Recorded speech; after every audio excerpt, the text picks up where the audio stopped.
The year 2012 of video games is coming to an end already. The games that came out now mostly are big name games like Assassin's Creed 3, Call of Duty Black Ops 2, and Halo 4 being one of the biggest three. Now this list is going to compile the games that I personally think are my top 10 favorite out of this whole entire year of gaming. Now be warned, there is going to be some spoilers in some parts of the games that I'm going to be talking about, but I'll put on an annotation of something, like I'll put spoilers up there on top of it before I say anything. So with that said, let's get down with the list, and remember, this is my opinion, so sorry if I hurt someone's feelings.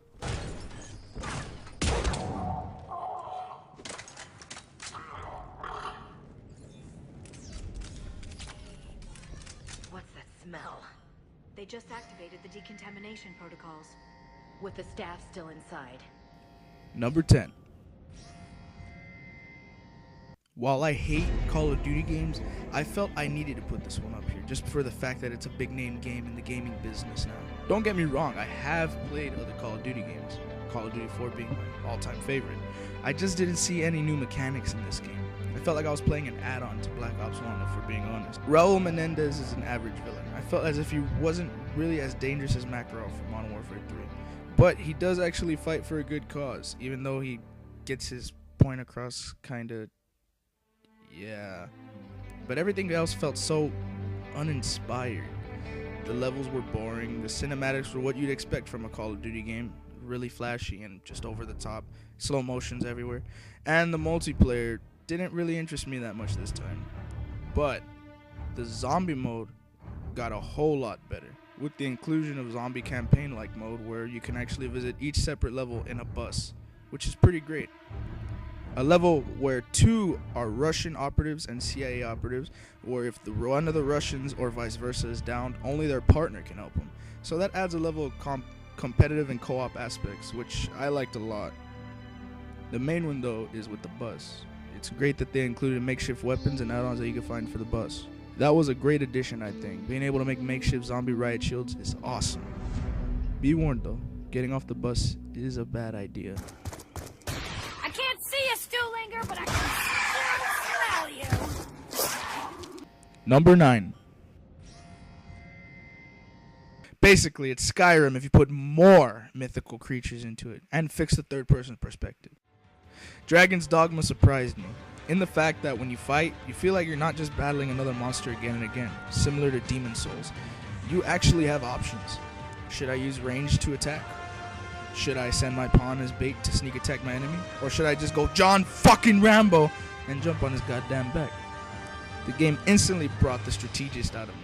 Because of the amount of ways you could kill a single enemy is always a great moment.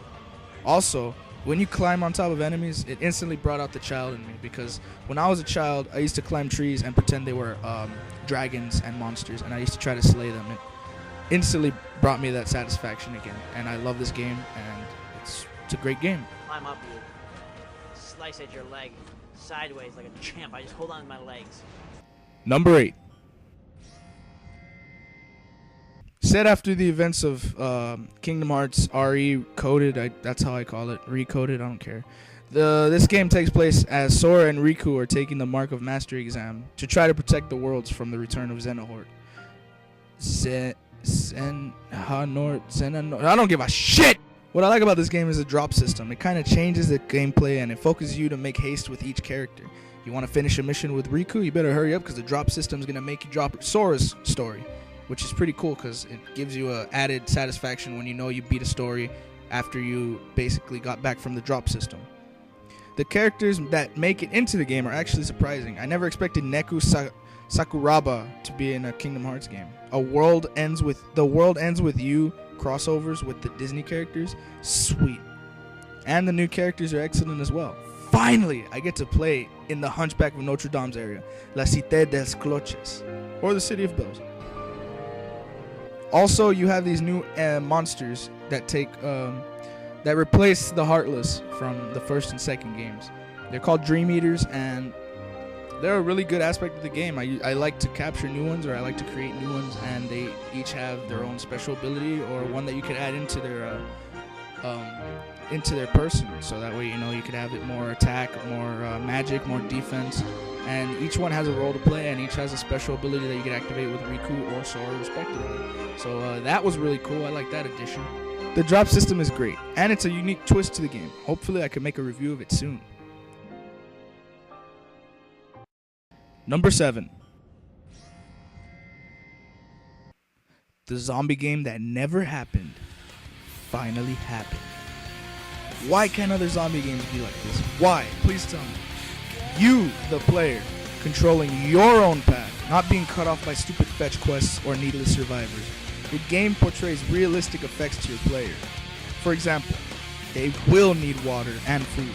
Getting damage in a certain area will either break your bones or make you physically weak. Even your goddamn blood pressure is out to get you. But easily, the selling point of the game is the multiplayer. Bored playing alone? Invite your friends and make the zombie apocalypse story that you've always wanted. Make your safe house fortified, find weapons and other useful items. Even turn on each other if the stakes get too high for one. This mod has been highly praised for its originality and addicting and complex nature. And I can't see why it shouldn't get the praise that it deserves. It's a very good game. Want to play the Walking Dead comic book in a game? Grab this game and find out what it needs to survive. Oh, and the bugs are funny as fuck.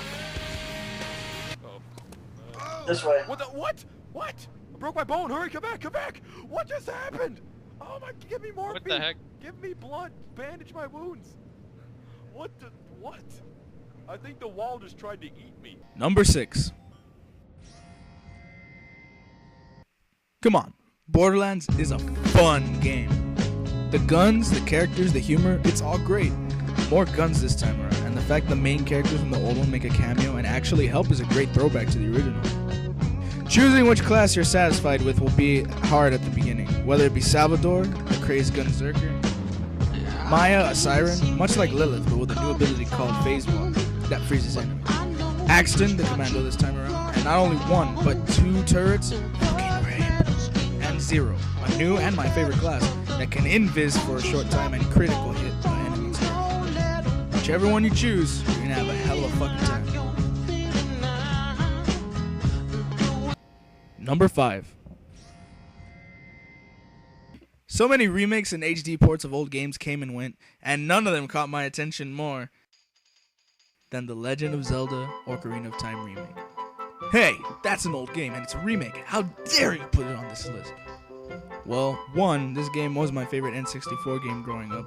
2, Nintendo released it as a 25th anniversary special, so I felt glad that I was playing Zelda games for at least 14 years now. And 3, shut up! Honestly, when this game's trailer came out with Robin Williams, I instantly became immersed in my own nostalgic memories of the game. Beating my first dungeon by myself, without the help of my older cousin, discovering the Lost Woods for the first time, actually cringing in fear at the Redeads, and of course, the Water Temple.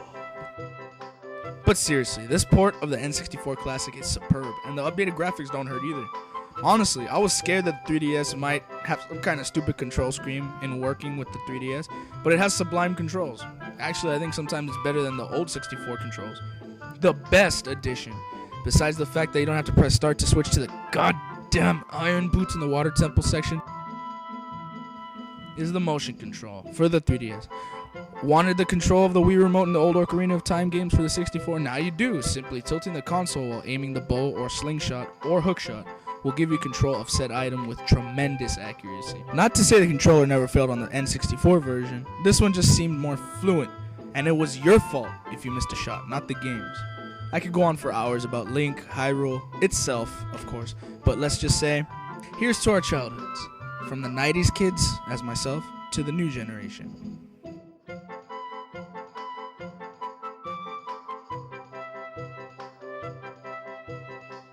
Number 4.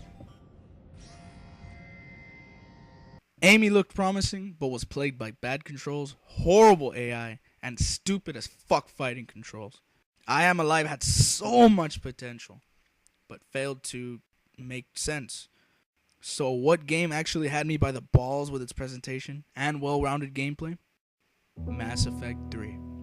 No! Fuck no! I'm not gonna talk about the ending. It gets so much flack already, so I'm not gonna pick on it. At least not today. The game was expertly created, and BioWare successfully took care of finishing this series on a good note. Fuck you ending. But still, having Joker and Kenneth still with you, as well as the others, make this game memorable in itself. The combat and AI tweaking is greatly appreciated, and the fact that you can carry your old Shepard into the new game is great for players who want to complete their Shepard story. Lastly, the ending. Nah, I don't have time for it. Let's just say this. Halo 2's ending seemed less like a dick slap than this. Number 3. Connor is his name, and freedom is his game. No, I didn't do that fucking shitty ass rhyme because I wanted to. In Assassin's Creed 3, your Indian assassin helps George motherfucking Washington during the American Revolution. And Desmond tries to stop the apocalypse from happening in the present time. The thing that struck me the most, honestly, besides the graphics, was the music. It's fucking gorgeous. What is usually overlooked in the games is the music and compositions nowadays. I don't know why. I mean, the music and the compositions are usually one of the most important things to bring the mood together. Anyways, the weapons now include a musket for long-range fighting, provided you wait for the reload, and as a bludgeoning weapon. And you also have some more rifles and guns and tomahawks now, of course. And of course now, the weather acts as a weapon. In a way, snow can, for instance, slow Connor or enemies down if it's thick enough. And now you can hunt animals a la Red Dead Redemption.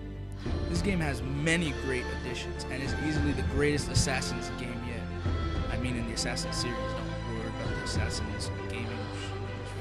Fuck! Number 2.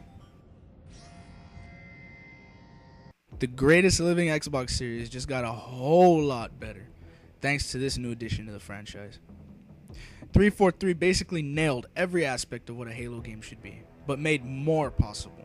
Firstly, the story. It's magnificent. And Master Chief actually has a more complex and emotional personality than the personal entries, where we have seen him mostly as a silent, badass machine. Secondly, the Cortana Chief dialogue is great, and you actually see Master Chief starting to become more attached to Cortana as each mission to save her life begins and ends. And lastly, the music and complementary scenery for each mission is beautiful. The first level instantly reminded me of the first level from Halo 2 when you fight outside the Cairo station in space. And the music accompanying the moments is great.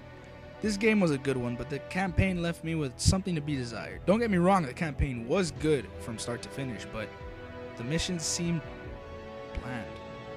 And while I still think the campaign from Halo 3 was worse, and don't get me started with ODST, I still think this game was and is a great one. Multiplayer, I don't need to talk about it though. It's still awesome, don't worry. Before we head into number 1, let's recap. Number 10, Call of Duty Black Ops 2. Number 9, Dragon's Dogma. Number 8, Kingdom Hearts Dream Drop Distance. Number 7, DayZ. Number 6, Borderlands 2. Number 5, Legend of Zelda Ocarina of Time 3DS. Number 4, Mass Effect 3. Number 3, Assassin's Creed 3. Number 2, Halo 4. And now, number 1. Yes, Zelda?